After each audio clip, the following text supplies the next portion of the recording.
Hey guys! So today's topic, I figure we could talk about planning for a Disney vacation, specifically Walt Disney World, considering I'm still currently planning for my Walt Disney World trip in May. So let's talk Disney.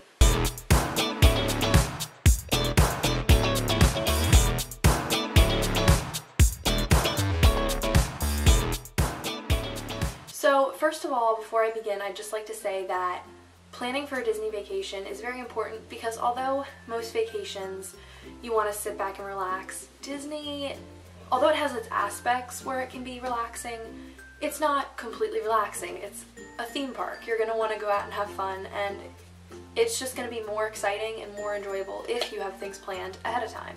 So I highly recommend that you do plan ahead, and I'm going to show you some easy ways to do that. So the very first step of planning your Disney vacation is going to be deciding that you're going to Disney World.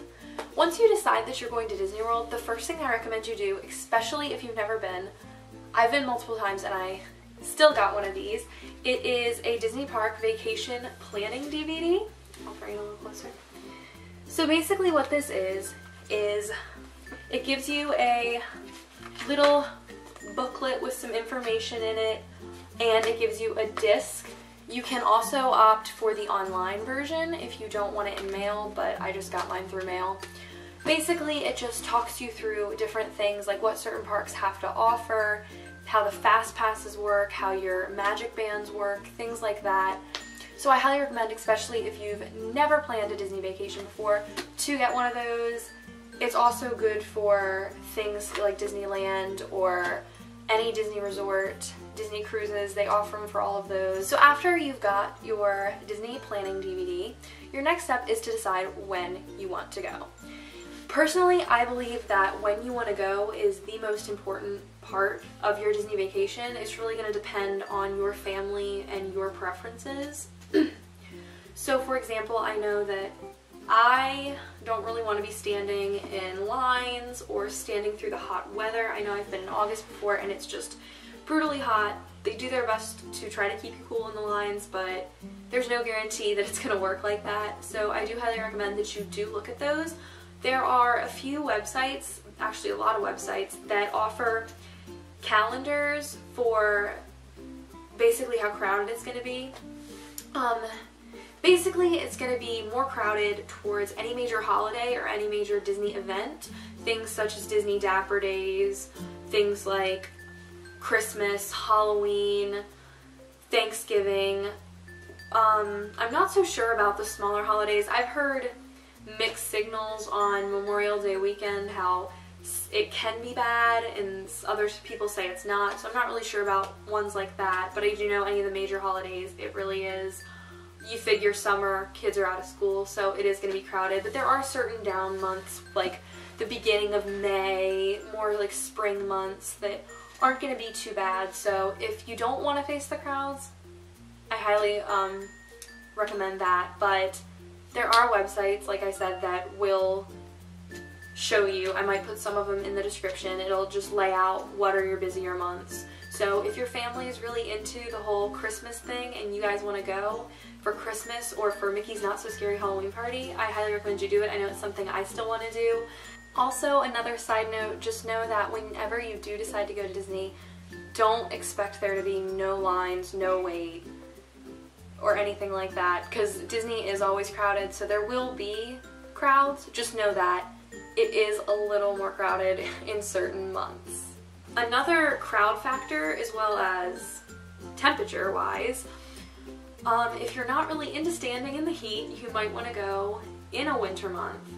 There are definitely winter months that aren't as crowded, that aren't around the holidays, so if you're not really into that, I highly wouldn't recommend going anytime between July and like the very beginning of September, because it will be hot in Florida. So yeah, once you've basically decided that you want to go during a certain month, then you can start planning out a little further as to exactly when you want to go. But just try to get a general idea of what time frame you're going to want to go in. The next thing you need to think about is how long you want to stay. You could stay 2 days, 3 days, 3 weeks. No matter how long you stay though, just know that it's almost really impossible to get everything you want done in Disney. There's just so much to do between Disney Springs and all the parks that it's really difficult to get everything done. So that's another reason planning's important, so you can kind of figure out what's most important to you and your family and what you want to get done. So for example, if you're staying 3 days, I don't know if I would really recommend doing the water parks. It also depends on obviously the time of year you go, but if it is hot enough for a water park and you want to, definitely do it. Just in my own personal opinion, I feel like I'd want to get all the parks done and make sure I have that done. So that's really going to depend on what kind of tickets you get as well. It's going to depend on if you want hopper tickets, so you can like hop between the parks. If you're definitely into that and you're staying for a short amount of time, it's definitely worth it. However, if you're staying a longer period of time, that might not be something you're interested in. You might want to dedicate a whole day to a park. Just try to plan out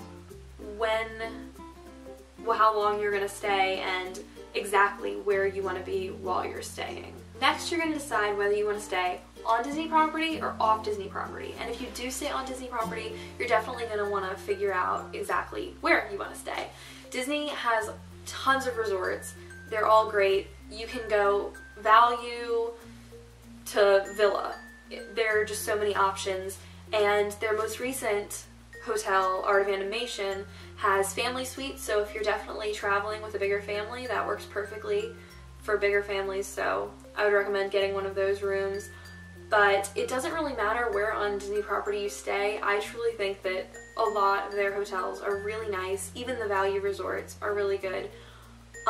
If you do stay on Disney's property, it does give you some perks. So don't think that, oh, why stay on Disney if I can stay somewhere else maybe a little cheaper, because in the end it all really works out. You are closer to the park, you have park transportation, and you get Disney extra magic hours for the parks, and the extra magic hours really do help, because let's just say there's a character you really want to meet but they normally have a longer line. If Magic Kingdom's opening an hour earlier for those staying on site, you could easily meet that character before anybody else, get some of your favorite rides done, and have the rest of your day. So staying on site definitely does help, and planning for a Disney hotel can also be really fun, trying to figure out which one you want to stay at, and you can stay at a whole bunch of different hotels, so it's nice to have that variety. When booking your airline and transfers, you can actually do that through the Disney website. So once you are planning on your Disney website, you can basically select your flights through there as well. Next is your Disney dining reservations. Disney dining reservations can be booked 180 days in advance. You don't need to feel obligated to make dining reservations. You could just walk into the restaurant. However, it does take more time that way, so I highly recommend that if you even think you're going to want to dine, definitely make sure that if you're skipping out on the quick service and you're actually dining, that you do make those reservations, because it will save a lot of time and it'll make it easier on you and your family, and you can go get fast passes to something else or just ride rides, meet characters, shop around, you can do things. So even if you're not sure if you really want to do dining, I would schedule one anyways if you're even thinking about it, and if worse comes to worse, you don't show up for your reservation or you cancel your reservation rather than waiting. The way Disney dining reservations work is 180 days before you can make your dining for your entire trip. So whether you're staying 3 days or 3 weeks, you can make your dining reservation for the entire time you're there. So I highly recommend that you at least make some. Disney has so many options like character dining and fun things like that. They have the new Beauty and the Beast restaurant, the Be Our Guest, and I'm really excited to try that on our next trip, so I highly recommend that you book for Disney dining.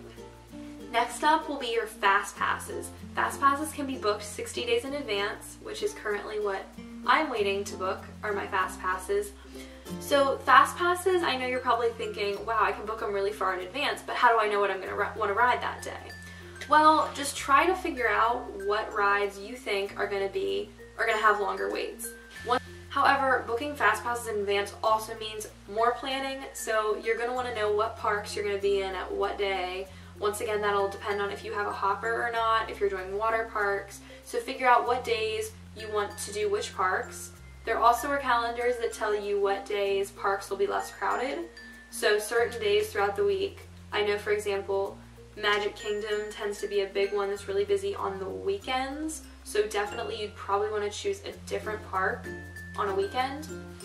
So you can get those fast passes, and the great thing is if you decide later on you're at the park the same day, your fast pass is in an hour, and you think, oh, man, I really don't want this fast pass anymore, there's something else I want to do, you can go on to your app and easily just switch your fast passes. Granted, if those fast passes for what you want are still available. But you can change the times, you can completely change your fast passes, and you can have 3 fast passes at a time, so once one of yours runs out, feel free to go ahead and get another one. And those fast passes are really important. Like I said, it can save a lot of time, so I do highly recommend that you get those. Fast passes are not only for rides, but they are for character meet and greets as well. I know, for example, Anna and Elsa meet and greets probably are very popular, so if you want one of those, I would definitely make sure that is one you get. And last but not least, once all of that is done, you can truly start sitting back and relaxing and getting really, really excited for your Disney vacation. So a few things that I personally like to do to get excited for vacations: watch old Disney tapes of when I've gone, but if you haven't gone, that's okay. You can watch Disney vlogs such as this one or any other vlog, maybe one in the actual park that YouTubers put up for you guys to watch and get really excited about going to Disney. Disney movies are another great way, and this year I actually have done a Disney countdown calendar. So you can easily just buy any type of frame, and this is just a piece of paper that I printed off the internet, and it gives a blank space for Days Until Disney, and just get a dry erase marker and you can just wipe it off and then rewrite as the days count down. So I highly recommend that if you're really excited for your Disney trip, you get a countdown calendar of any sort. It could be a chalkboard, it can be papers on your wall, just something to get you really excited about going to Disney. And last but not least, the most important step of your Disney vacation is going to Disney and having fun. Definitely when you go to Disney, take as many pictures as you want, you know, just really enjoy the moment. So with that being said, I highly recommend that you don't stand there on your phone the entire time. Just try to log off from everything online and just truly enjoy your Disney vacation, because you worked really hard at planning it, and because you planned it, it's going to be a lot more fun because you can just lay back, relax, do things that you know you've already planned out, such as maybe you planned a day to get up early, go to Animal Kingdom, come back, take a dip in the pool, get a quick shower, maybe take a nap, go to Be Our Guest, and then ride some more rides and wait for wishes at Magic Kingdom. So it's really important to plan out things like that. Planning does not have to be as intricate as I just explained it. You don't have to know exactly where you're going to be every second of every day. You can simply just know, hey, we're going to Magic Kingdom this day, or hey, I want to eat at Be Our Guest today. You can plan out little things just so you know kind of what's going on. And if your plans change, don't freak out. That's perfectly fine. It's never too late to rearrange your plans or your fast passes. Another thing, Disney planning does not have to be in the specific order that I listed it. You can do it in any which order you'd like. I just did it the way that I personally do it. So for example, there are certain things that obviously come first, such as deciding when you want to go to Disney and maybe how many days you're staying. But other than that, you could get the planning DVD 2 days before your Disney vacation. I mean, just to watch, to get excited about. You can plan your hotels maybe a month after you've decided you want to go. It doesn't have to be all right then and there all at once. Definitely take your time and have fun with the planning process, because like I mentioned, to me planning is half the fun of going to Disney. I hope you guys enjoyed this video. Don't forget to like and subscribe to my channel. And that's it for today. Bye guys.